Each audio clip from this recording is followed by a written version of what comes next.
नाज़रीन रते दरोजी तालुके अस्पताल अॻियां IHS जे नेकाली ॾिनल मुलाज़िमनि एहतिजाजी मुज़ाहिरो करे धरणो हयो आहे। उन हवाले सां वीडियो लिंक ते मौजूदु आहे, पहलवान जोयो। जी पहलवान।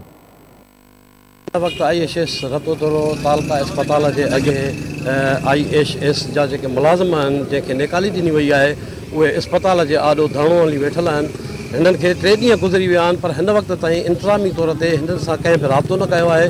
इन ई हवाले सां असां हिननि सां ॻाल्हि ॿोल कंदासीं त हिननि जो छा चवणु आहे। 5 साल का कम करे रहिया आहियूं। असां ॾिसो न हिकदमि कॉन्ट्रेक्ट ख़तमु कयो आहे। असांजो माना 111 फैसिलिटियूं आहिनि असांजियूं ऐं 4000 असांजा ख़ानदान जो आहिनि बेरोज़गार थियनि था पिया। हाणे इन्हनि खे असां बिलावल साहब खां रिक्वेस्ट था कयूं त असांखे गवर्नमेंट में ज़िम कयो वञे। असांजी जेका डिमांड आहे त उहा असांजी पूरी कई वञे। असांजो मौक़िफ़ इहो ई आहे त असांखे गवर्नमेंट में ज़िम कयो वञे। छाजे करे त असां 5 सालनि खां कंटिन्यू हिकु IHS इदारे में कमु करे रहिया हुआसीं। गुज़िरियल 5 सालनि खां IHS जे कॉन्ट्रेक्ट ते कमु करे रहिया आहियूं ऐं असां फिक्स जेको आहे सैलरी ते हुआसीं ऐं अल्हम्दुलिल्लाह असां ख़ुशि बि हुआसीं। हाणे असांखां हिकु त गवर्नमेंट असांखे गवर्नमेंट जॉब नथी ॾिए, बेरोज़गारी ऐं बदहाली वधी वई आहे ऐं मथां वरी असांखे बेरोज़गार कयो थो वञे। इहो किथां जो इंसाफ़। तोदरो तालुका हॉस्पिटल में भी असां सरापा एहतिजाज बणियल आहियूं। हितां जा चूंडियल नुमाइंदा ऐं हेल्थ हायर अथॉरिटीज़ असां सां कंहिं बि क़िस्म जो को बि राब्तो कोन करियो आहे। न असांखे रेगुलर करण लाइ, न असांजे मसइले खे हल करण लाइ कंहिं बि क़िस्म जो राब्तो थियो आहे।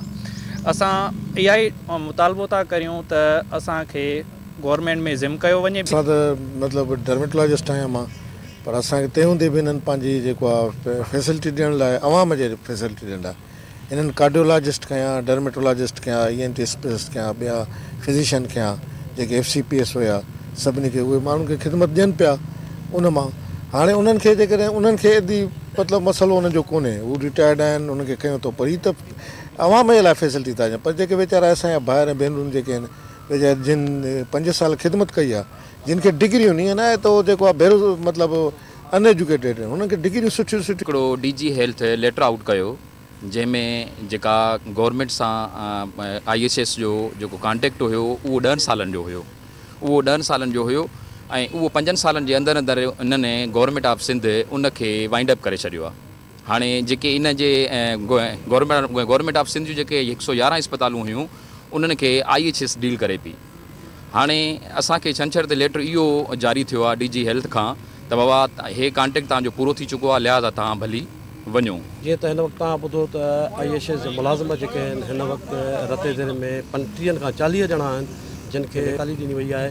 हिननि मुतालबो कंदे चयो आहे त सिंध सरकार असांखे हिते सरकारी तरह रखियो वञे या असांखे साॻी बहाल करे असांजो जेको बेरोज़गार कयो वियो आहे ऐं हिन वक़्तु जेको आहे असीं पंहिंजे बचनि जो पेट कीअं पालियूं। हिननि मुतालबो कंदे चयो आहे त असांखे फौरी तौर ते बहाल कयो वञे।